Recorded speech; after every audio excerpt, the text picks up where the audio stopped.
समय नदी जस्तै बगिरहन्छ। तिमी एउटै क्षणलाई 2 पटक छुन सक्दैनौ। एक पटक बित्यो भने त्यो सधैँका लागि हराउँछ। आज तिमीले बाँचिरहेको यी दिनहरू कुनै दिन सम्झनामा मात्रै बाँकी रहनेछन्। त्यसैले सकेसम्म ढिलो हिँड्न सिक्नु, थोरै रोकिन सिक्नु, यो क्षणलाई महसुस गर्न सिक्नु।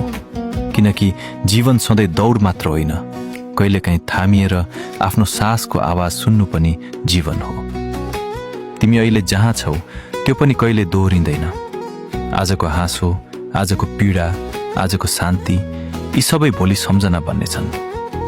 हामी प्राय भविष्यको चिन्तामा हराउँछौँ वा विगतको सम्झनामा अल्झिन्छौँ र बिर्सिन्छौँ कि साँचो जीवन त यही अहिलेको क्षणमा भइरहेको छ।